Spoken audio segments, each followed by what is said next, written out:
घडलेले आहेत. आम्ही हा सक्तीचा निर्णय काय आज घेतलेला नाहीये. हा निर्णय 2019 साली किंवा 1989 सालच्या नियमानुसार झालेला आहे. मी फक्त परिवहन मंत्री म्हणून आमचे आरटीओचे अधिकारी ते योग्य प्रकारे कारवाई करतात का हे फक्त तपासतोय. ते चुकीचं काय. आणि रिक्षा चालकांना, मालकांना, ओला, उबेर, रॅपिडो वाल्यांना, टू व्हीलर वाल्यांना माझं एकच मत आहे की अहो महाराष्ट्र आहे, ही महाराष्ट्राची संस्कृती आहे.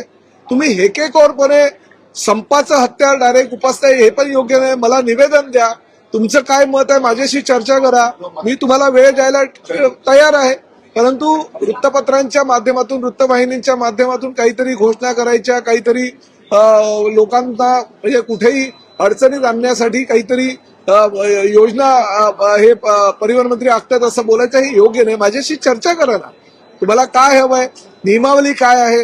जेव्हा बॅच घेतले कायद्यानुसार होणं गरजेचं आहे ते मी करतोय. आणि का कायद्यानुसार करतोय याचं कारण आहे की अनेक तक्रारी दाखल झाल्या, गुन्हे दाखल झाले, वादविवाद निर्माण झालेले प्रवाशांचे आणि रिक्षावाल्यांचे आणि टॅक्सीवाल्यांचे. आणि हे प्रकार कुठेही होऊ नये, थांबवावे. महाराष्ट्रामध्ये कायदा व सुव्यवस्था व्यवस्थित राहावी यासाठी जर परिवहन मंत्री म्हणून जर तुम्ही निर्णय घेत असेल आणि त्या निर्णयाचं स्वागत अनेक संघटनांनी केलेलं आहे, अनेक सामाजिक संघटनांनी केले.